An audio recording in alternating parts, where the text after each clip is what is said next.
I saw you've been doing some stuff about like getting into guns or more into guns. I know you've been a gun guy for a long time. Oh yeah, in California I only have like a Glock and a Mosin. I couldn't bring either to California because they're literal Nazis when it comes to it. But now I live over in Florida. Something I've been doing recently is trap shooting. It's actually so much fun. It's so much fun. I never would have thought that like shooting at a moving target could be infinitely more entertaining than just going to a range of like, oh, shooting at the same thing. But yeah, so I've got the target go away from you or across from left to right or right to left? Super depends. You can do. I'm gonna fuck this up. I think trap shootings where you pull and either one or two will fly away from you at the same like trajectory and everything. Then there's like either skeet shooting or clay shooting or whatever. But you can have like different stations set up that shoot different things in different directions. It super depends. Yeah, go. Before the expert speaks, I want to go first. Sorry, Kyle. If the target goes away from me, I can hit it because it's kind of like in the same thing and I can stay aimed at it. If the target goes left, like across your horizon, that's actually not possible. And it's done with magic and visual effects. Yeah, well, you can. Oh, go ahead.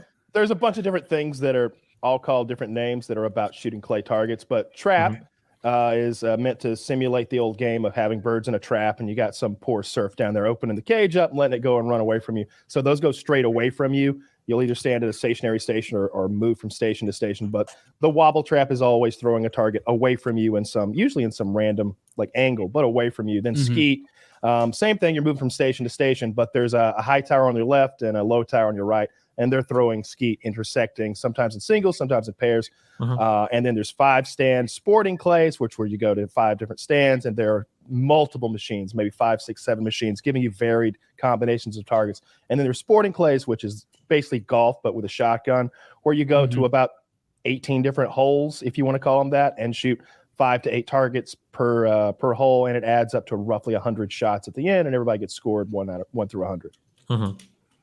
I mean, it's the most fun you can have with a gun. It is a lot of fun. Yeah. I've only done the one where you go stand between like the silos and they shoot those out, the towers you were saying. What we generally did on my grandparents' farm is just one of those like tires, and then you have to like hold the shotgun in your left hand, and then you pull the lever and it fires it out. Kyle, when I said the tire, you know exactly what I'm talking about. Like you use a tire as the base for it because it lays more steady. Are you talking about the one you've got to cock yourself? You got to crank it back, and then you like hold your shotgun in your left hand. You pull the string with your right hand, and then you quickly aim and shoot. That's more high class than what I've done. Mine, I've seen. So they put the pigeon, which is like a little clay disc, in a high-lie sort of thing, and one guy throws it in the air, and the other guy shoots it. Hopefully, don't hit your friends.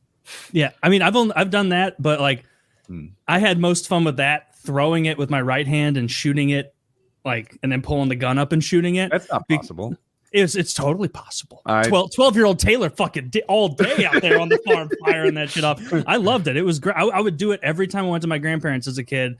I'd be like, "Grandpa, you have clays?" And he'd be like, "Yeah, I got clays for you." And then he'd like get like 2 big boxes, and I would just run through all of them, missing more than is appropriate, because it's a little disappointing to miss the clays, because you'll see it like you just get a fat miss, and then you see it just go gently. Yes, just a little crack when it. So goes. I was a little spoiled when I was a kid. You know, we had all those things. The hand thrower one isn't not necessarily the basic bitch thing. We would use it for like trick shots and like learning to hit very difficult angles and stuff. And then there's the big spring-loaded thing that you cock. And ours wasn't on a tire. Dad built this like stand for it that like went into the ground, so it was kind of at like chest height, so it was easier to cock. But then at 16, I kind of got into sporting clays. So my dad bought a 5-stand sporting clays range. So I had top of the line, like industrial resort style machinery with solar powered battery. So everything's on a computerized system that you could work with your phone, and you could pre-program different games. So it would always be different, the combinations that you were fed. So you could, and you could go, you could tell it to like, you could be like, go crazy. And it'll be like, ka-chunk, ka-chunk, ka-chunk, ka-chunk. And now they just start every like 0.8 seconds, a target gets thrown from somewhere. And it you always, when for your shooting for stuff like that, are you expected to have like a 5 or 6 round internal magazine, or are you expected to reload really fast? Or normally for a lot of the stuff I've seen, you're supposed to have 2 shots basically every time, right? Well, you know, 2 is the most is the biggest combination you're ever going to shoot when we're like doing it the correct way. But if I'm just out there training, then I'm like, run them, and I've got 3 shotguns. Sure. Okay. Yeah, and I just load them up as many shells as they'll hold. You have 3.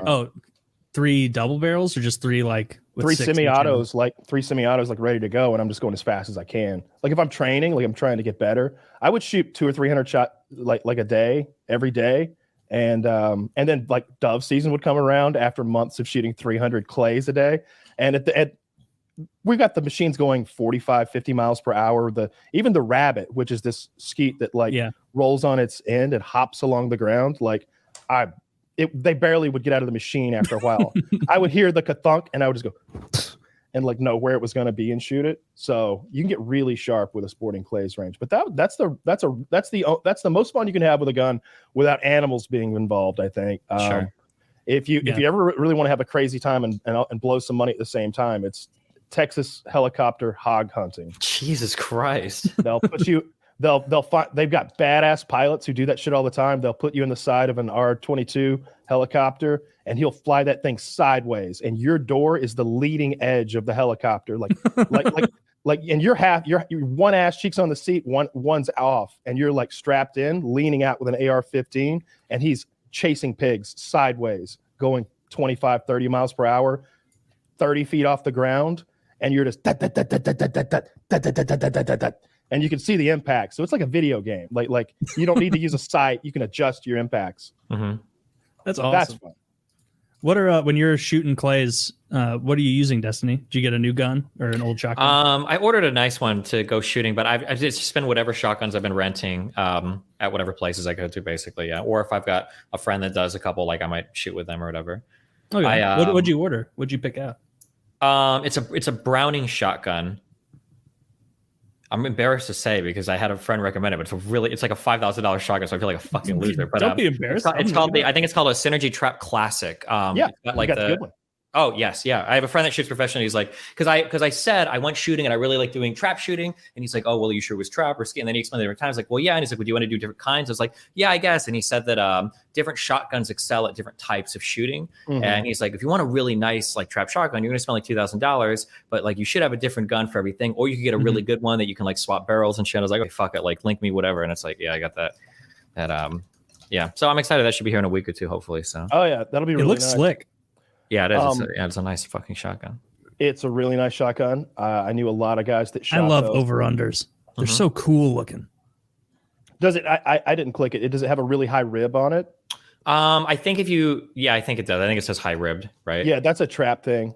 But I think you can take the barrel off or the ribbing off, maybe too. I'll know more when I get it, I guess. But. Definitely take the barrel off. You know, it's going to come in 2 pieces, which is one of the cooler things. It'll come in a nice case too, with the Browning will. Yeah.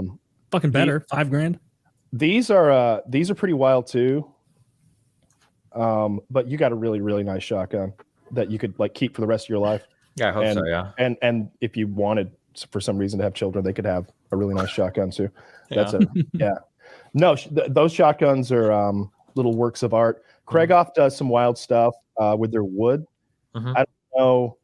I know that you can get some of their woodwork where they use this petrified forest somewhere in Europe. That's like the forest was like it's been in a swamp for so long that the wood is turned to stone through the petrification process, and they use that wood to do some of their furniture, and it's real funky looking. But that's kind of like a basic bitch Krieghoff trap gun. I don't even want to know how much that costs. They're silly. This one we're looking at now, Kyle. What can you scroll back up, Zach? What is the benefit of that like weird looking long sight? The long. That's the rib. You're probably talking about the rib and how high it is. Target acquisition more quickly. This is a trap gun, and like I don't know about competition trap. I don't know what they do, but when I shot wobble trap, there was a good bit of reaction time because you hear the ka-chunk and then you have to find the target and get on it and shoot, and it's leaving you. You know, it's not like a left to right target where the more time you take, it's not going to change the amount of lead. It's the amount of lead is going to decrease because the target's slowing down as it goes from left to right. This target's leaving you. It's getting more and more difficult to hit. And that ridge on the top for makes me it easier to lock faster on. target acquisition. It's getting up and on the target. Yeah, for me, that's what I would think. I don't know. prior to this, a couple months ago, I just never shot a shotgun before. No interest, or maybe I had once or twice at maybe an outdoor range, but I just never thought about it much. I had the opportunity. I think it was like a month or two ago, for the first time in my life. I swear I would never be the person to end up on one of the. I won't, because this video will never be released ever, or somebody's dying. Have you ever seen the? It's not a pistol grip shotgun. It's something worse. You know what I'm thinking of? It's like a. The Serbu super shorties that are like this. It's not. No, it's not. It's like a normal size shotgun, but the grip is there's no stock. And your hand is like down on some bullshit. Just on a pistol grip in the back, it just ends right there. It's not even a pistol grip. It's worse than a pistol grip. It's yeah. I know exactly what you're talking about. It looks sawed off. Almost. Yeah, almost. Yeah. I shot one of these, and I had a friend with me, and he was telling me, he's like, "This has got a lot of kick to it." It's like, don't worry, I'm good. I watch video. I shot rifles. I got it. And I shot some birdshot out of it, and it was a kick. And I was like, damn, that like. Oof, it hurt my wrist a lot. Yeah, it snaps your wrist. And one of these type things, something close like enough. This. And and then he was like, "Hey, you should try a slug next." And I'm like, "Okay, yeah, sure, if you say so." So I load one in. He's like, "This is gonna really kick." Never in my life. The video is amazing. It's like if you've ever played like a laggy video game before, I pull the trigger to shoot, and the gun literally teleports behind me like 2 feet, and it's just like hovering in the air for a second. And I was like, I have no fucking idea. I thought I was about to die. Like, so, I mean, I only had one shot, but like, holy shit, yeah. I don't know if people shoot these like for real or if they only put in birdshot or whatever, but Jesus Christ. Yeah, you just got to be ready for it. Yeah, maybe. Or I'm just that dude was laughing for like next time you'll be braced, you'll be ready, you'll be good. No, because there's no way to brace it unless you were like really like maybe I don't know, maybe Kyle could do it, but like holy fuck, it's got to be like slightly a slug out of those things. Like there's more left hand involved than you think, because when it's like that, it wants to do this as much as go back. It's doing this and back, and it'll like you said, it'll leave you. I've seen it happen. Yeah, you've seen that video of the like Arab guys from like 15 years ago shooting the elephant gun, where it like they're like there's a guy filming from like behind the glass behind the guy, and like it the butt like bangs into the glass. It shoots back so hard, it's like a rocket takes off. And it was like, and not one of those guys in that video knew how to shoot that. I think there was one dude at the very end who maybe one guy does it, and it was like. And he sets it down, and he was the only one in that video. I remember the video you're talking about. There's one dude at the end that could do it. But yeah, it was. But all the rest, it was like, man, you're lucky to be out of this with your life, because those guns are expensive too. Those big bore rifles, like I always felt bad watching that gun bounce around that room because you knew the price tag. A lot of times, those like big bore rifles, I hear about like crazy prices. It's like, wait, that's a $14,000 elephant gun. Okay, like why? Oh, yeah, you can't even kill elephants anymore. Yeah, you can. Well, I think it's frowned upon. What? They're invincible suddenly? Trust me, they'll die. They'll go down.